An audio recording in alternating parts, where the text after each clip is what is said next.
Everyone, welcome back to the channel. I hope you all are doing really very well. और आज दिन है Thursday यानी कि बृहस्पतिवार और सुबह का 6:30 बजे का टाइम हो रहा है। तो नहा के घर में चाय तक बना ली और पूजा करके बस निकल गई हूँ और मम्मी के साथ जा रही हूँ बैकुंठनाथ मंदिर और महालक्ष्मी मंदिर। जैसा कि आपको पता है कि हम बृहस्पतिवार जाते ही हैं। मेरा तो एब्सेंट भी हो भी जाता है बट मम्मी रेगुलर जाती हैं। तो यहाँ निकल गए हैं और यहाँ पर नियम है, ये महालक्ष्मी मंदिर हम पहुँच गए हैं। यहाँ पेड़ा और ये कमल का फूल ही यहाँ पर चढ़ाया जाता है ज़्यादातर। बगल में कुछ फूल वाले भी बैठते हैं। तो यहाँ का ये नियम है कि ये जो कमल का फूल है उसमें गुलाब का इत्र इस तरीके से डाल के तब माता रानी को चढ़ाया जाता है। तो हमने कर लिए दर्शन। तो सबसे पहले आप कर लीजिए, ये आज का श्रृंगार है माँ का, तो आप भी दर्शन कर लीजिए।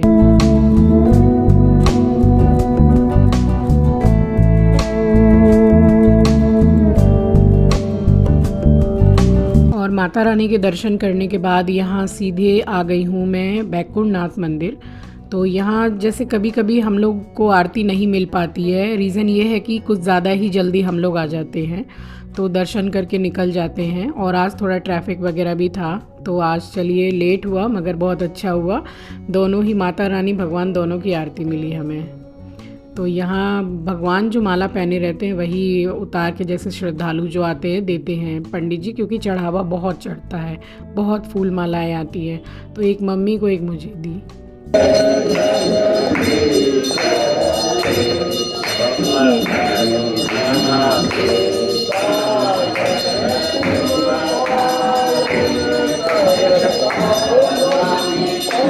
और ये हम वापस जा रहे हैं घर। ये मैं आपको एक्चुअली जूम करके दिखाने की कोशिश कर रही हूँ कि इतना बड़ा जो तालाब है, पोखर बोलते हैं, मतलब दुनिया भर के कमल खिले हुए हैं, मगर ऑटो इतनी स्पीड में चल रहा था कि दिखाई नहीं दिया। और यहाँ पर मेरे घर के पास ही यहाँ ये गवर्नमेंट की तरफ से जो बैठते हैं सब्जी बेचने के लिए, तो बस वहाँ पर मैं आ गई हूँ। और मेथी इतनी कुछ अच्छी नहीं थी, दूर से आपको भले ही ग्रीन ग्रीन दिख रही हो बट अंदर से पूरी पीली पीली थी, तो मैंने छोड़ दिया। तो कुछ हल्का फुल्का थोड़ा सामान लिया। मुझे एक्चुअली नए आलू लेने थे जो ठंड में आते हैं, तो घर पे नए आलू बिल्कुल ख़त्म हो गए हैं। तो मैंने ऐसे ही काम चलाने के लिए अभी 1 किलो आलू लगभग ख़रीद लिया है यहाँ से। और यहाँ पर बस यही है, दूसरे सब्जी वालों से थोड़ा डिफरेंट है कि लाइन लगा के और ये लोग बिल काट के देते हैं। बस दूसरी जगह से 2-3 रुपए का फ़र्क रहता है और कुछ नहीं है, लेकिन वो बात नहीं है। बट यही मुझे दिख रहे थे कि यही बैठे हुए हैं और कोई ठेल मुझे ज़्यादा दिखी नहीं, तो बस मैंने यहीं से सब्जियां ले ली और उसके बाद आ गई सीधे घर, क्योंकि आज थोड़ा ट्रैफिक भी था, थोड़ा लेट भी हो गया था। और आके सीधे भगवान को यहाँ पर मैंने लक्ष्मी नारायण भगवान को तुलसी की जो माला लाते हैं हम मंदिर से, तो वो मैंने पहना दी है। और यहाँ पर निकाल ले रही हूँ सारी सब्जियाँ, क्योंकि लगाऊंगी बाद में, अभी और भी बहुत सारे काम हैं। तो सब्जियाँ निकाल के और मेरे नाश्ता करने का भी टाइम हो गया। एक्चुअली मेरे मेडिसिन का टाइम हो गया है। और आज तो आंचल भी सुबह उठ गई थी। कल रात को क्या हुआ कि एस्ट्रो कुछ ऐसा कुछ खा रहा था जो उसको नहीं खाना चाहिए। एक्चुअली जो न्यू पैक्स जो आते हैं बैग वगैरह, उसके अंदर एक पैकेट रहती है, क्या बोलते हैं उसको मुझे ठीक से पता नहीं है, तो वो ही मुंह में ले लिया था। और आंचल ने छुड़ाने की कोशिश की तो उसका हाथ डीपली काट लिया उसने। तो बस यहाँ ले रही हूँ अपना नाश्ता में।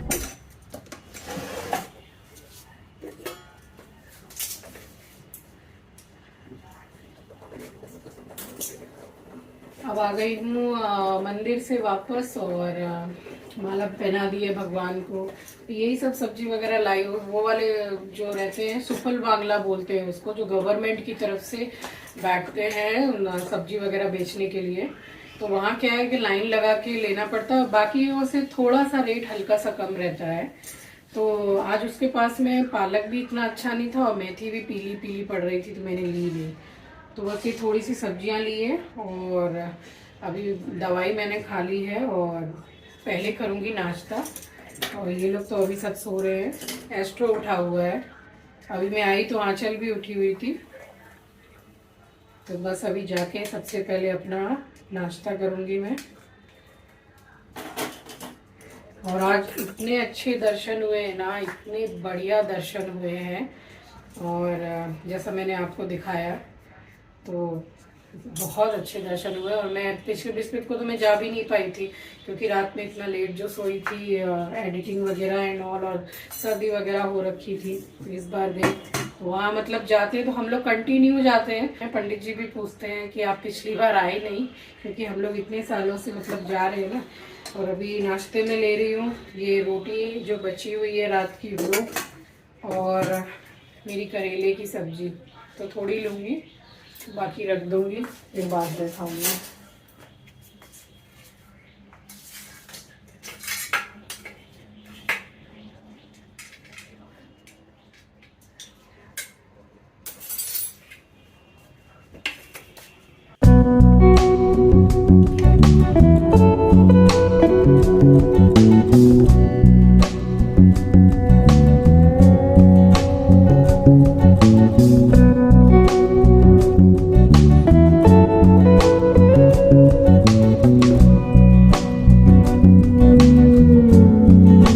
बस नाश्ता करके उठी ही थी कि दूध वाले भैया भी आ गए, दूध भी दे के चले गए।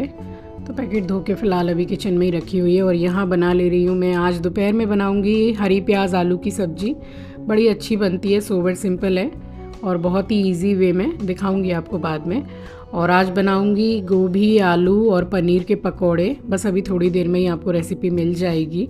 और ये मैं आपको दिखा रही हूँ कि देखिए कम से कम 5 दिन हो गए स्टोर करके रखी थी, जैसी मैंने रखी थी बस वैसी की वैसी ही है। तो ये तरीका बहुत अच्छा है और इसको आप ज़रूर यूज़ भी कीजिएगा, इस्तेमाल कीजिएगा मेरे बताए हुए ट्रिक को। और यहाँ गोभी मैंने सारी काट ली थी नाश्ता करने के बाद में, क्योंकि कुछ गोभी मैंने निकाल के रख रही हूँ, काफ़ी सारी हैं, तो बाद में इस गोभी की मैं सब्ज़ी भी बना लूँगी। और यहाँ वॉश कर ले रही हूँ सब्ज़ी। और मैं आपसे बात कर रही थी कि डीपली काट लिया है आँचल का हाथ, मतलब अंगूठा डीप काट लिया है। तो और उसके हाथ में इतना दर्द था, कल रात में काफ़ी ब्लड भी निकला। और एस्ट्रो ऐसे ही करता है, कुछ खा लेता है, उसके अगर निकालने जाओ मुंह से तो एकदम एक्सेस ही अग्रेसिव हो जाता है। अग्रेसिव तो वो है ऑलरेडी। तो बस उसका अंगूठा इतनी ज़ोर का काट लिया है उसने। तो सुबह वो भी उठ गई थी, तो उसने देखा कि मम्मी मंदिर निकल रही हैं, और फिर एस्ट्रो सुबह उठ गया था, तो फिर उसी ने उसको ब्रेकफास्ट भी कराया। और मतलब वो उसको काट भी ले तो क्या है, इस तरीके से वो प्रिटेंड करती है उसको, मतलब ऐसे बचाते हैं दोनों ही बच्चे कि बस उसको डांट या मारना पड़े। तो चलिए ये सब तो चलता रहेगा। फ़िलहाल मैं दिखा रही हूँ आपको, यहाँ मैं एक बेसन का घोल बना रही हूँ जिसमें थोड़ा सा मैंने हल्दी पाउडर, थोड़ा लाल मिर्ची पाउडर, नमक और हरा धनिया मैंने डाला है, और गाढ़ा सा घोल मैंने रेडी कर लिया है। और ये मैंने कुछ अपने बगल की ग्रोसरी शॉप से ऑर्डर किया था, कुछ सामान किचन के लिए, तो भारी काफ़ी था, ये चिंकी उठा के ले आया है। और आलू मैंने ऐसे इतनी मतलब मोटाई रखी है, इतना थिक रखा है, तो ऐसा ही काट लीजिए, पकौड़ों के लिए काटा है। और फ़िलहाल मैंने अभी हाफ़ पैकेट पनीर लिया है, क्योंकि मुझे पता है कि ये जो हाफ़ मैंने बचाया है ये भी बाद में पकौड़े बनने ही हैं, बट मैंने फिर भी सेफ़ साइड निकाल के रख दिया है कि अगर नहीं लगा तो ठीक है, बट बाद में लग ही गया था। तो पनीर सब ऐसे ही बेसन में लपेट के पकोड़े बनाते, बट इस तरीके से आप बनाइएगा तो वो फीकापन नहीं लगेगा।